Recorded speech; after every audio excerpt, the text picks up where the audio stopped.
I believe there are many paths to the same summit in achieving financial freedom. But some investments are better than others, and some I have no interest in.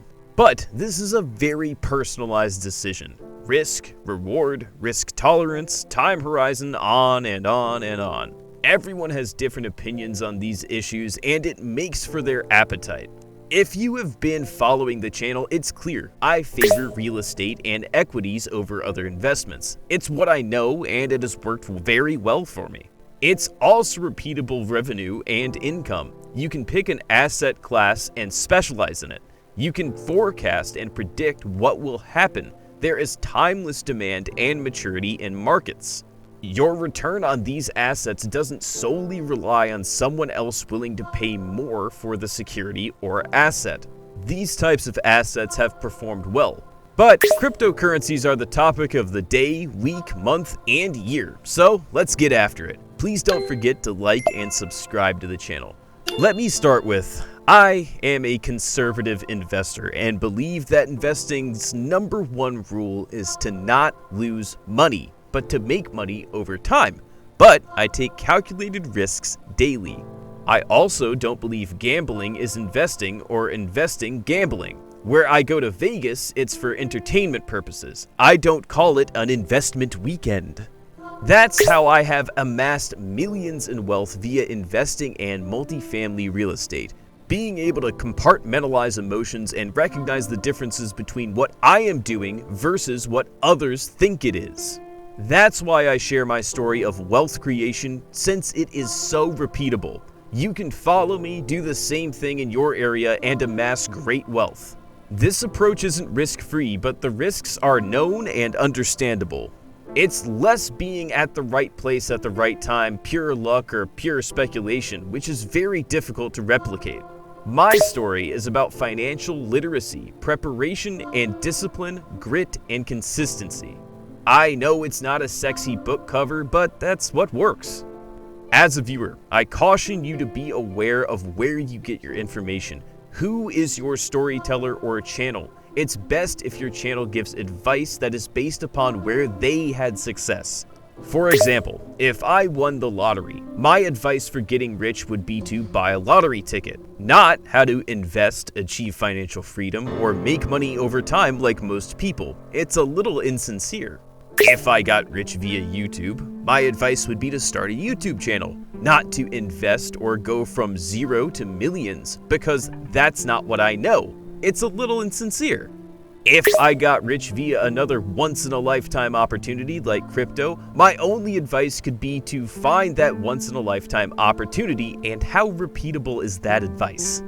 What else would that expert know about personal finance? Maybe they learned from their failures. But as the viewer, it's your job to vet the guidance. Is this repeatable? Are my expectations from this guidance realistic? Will I really win the lottery like the guru? Or were they blessed by being at the right place at the right time? I have to share a story. Someone today asked me, I have $5,000. How do I invest it to double it in 3 to 6 months? An average person is expecting a 100% return in 3 to 6 months.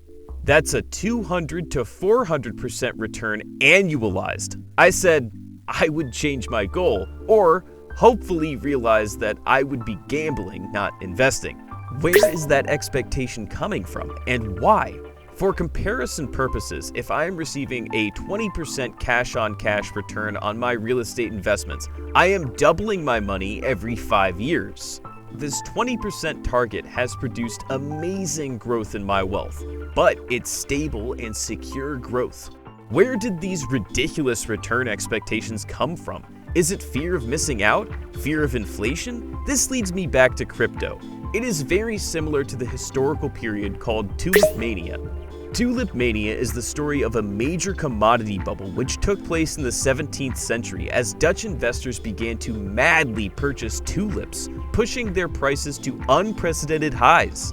During Tulip Mania, the average price of a single flower exceeded the annual income of a skilled worker and cost more than some houses at the time. When all people thought tulips were going to be worth more and more, Eventually, the production of tulip bulbs exceeded the demand and the market crashed.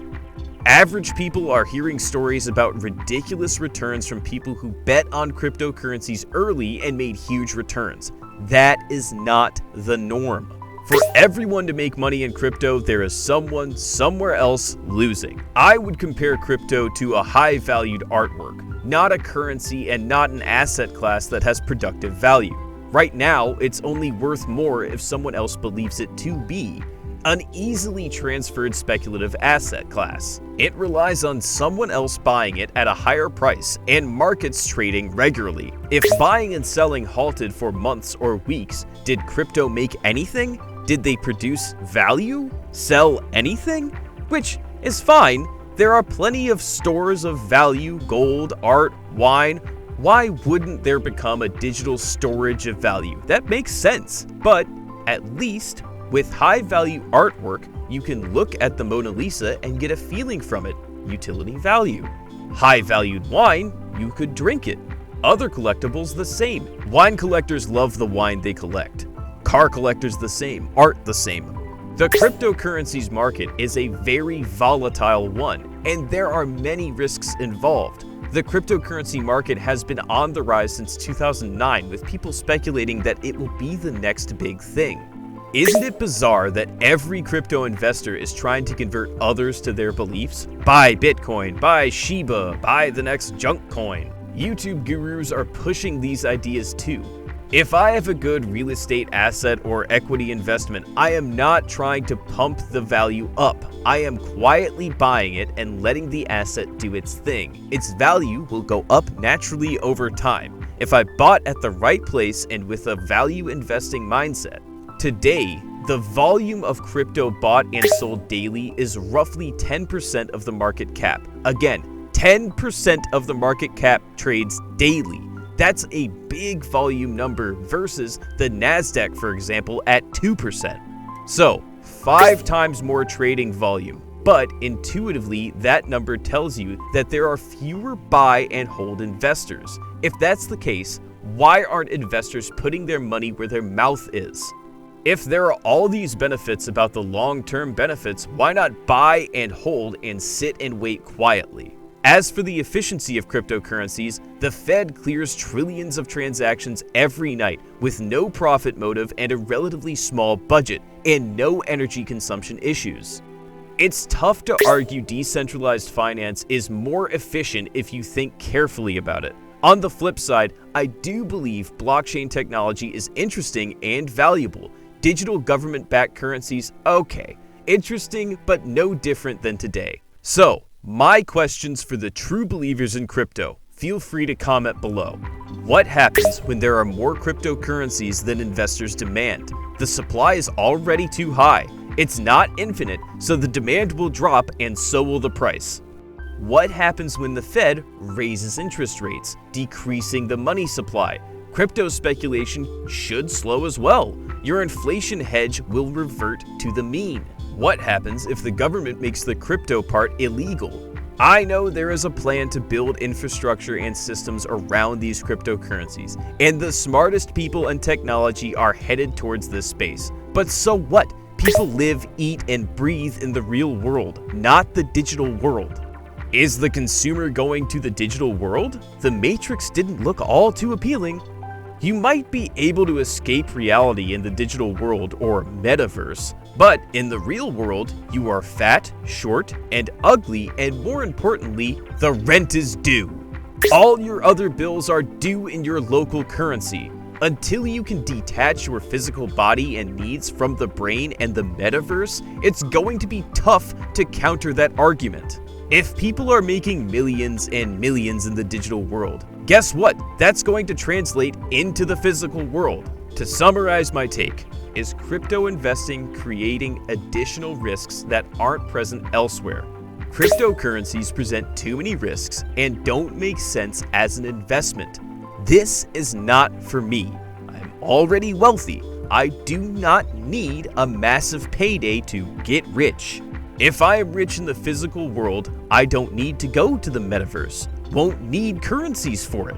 Businesses will have to be omnichannel, accepting both. Oh well, My rents, my wages, my income will all convert to whatever is the currency of the times.